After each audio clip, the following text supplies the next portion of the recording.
You up? I am. And I'm thinking about English muffins.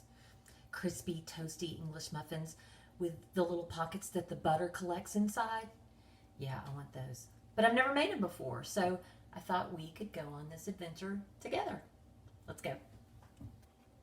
As always, we're going to start out with our lineup. We've got some of the usual suspects here today. I'm using an egg, yeast, salt, honey, some cornmeal. Today, bread flour is the star of the show.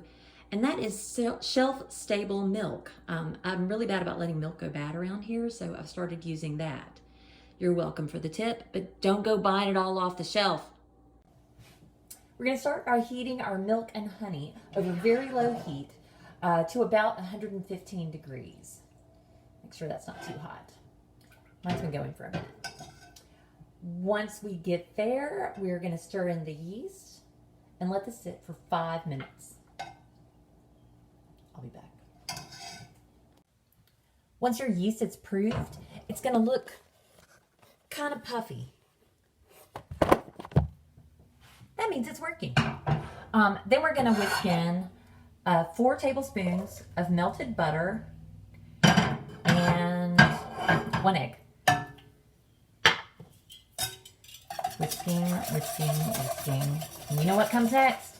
To the mixer! With the dough hook attachment on the mixer, we are going to mix up that flour and salt and then slowly add in our milk mixture. This is going to take a while, and that's kind of boring, so I'll be back once this is all mixed up. This dough is ready to go. It is pretty sticky. You're going to mix it until it's smooth, and then we are going to tuck it away in a greased bowl. I have a bowl greased with butter because butter is delicious. Grab our dough, give it a smush so it gets kind of greased on all sides. And we're just going to tuck this away for about an hour until it's doubled in size. After your dough's doubled in size, we're going to turn it out onto a lightly floured surface. Don't want to knead this one very much. The dough needs to stay kind of sticky.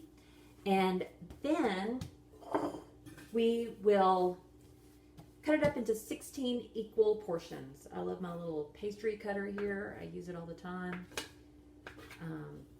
Just going to show you one of these so as not to bore you to death.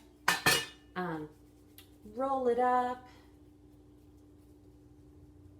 I've got these prepared pans with a little cornstarch on the pan. Take your little dough, flatten it slightly. We're going to do 16 of those, top them with a little cornmeal, and then let them rest for another hour. I'll be back. While we're waiting, I'm making a little homemade raspberry jam. It's just 2 parts raspberries to 1 part sugar and a little lemon juice. And you cook it down. Chip, chip, cheerio and all that. I'd say these are a smash. Really, they're just okay. I think next time if I make them again, I will measure the flour because I didn't really get the cracks that I was looking for.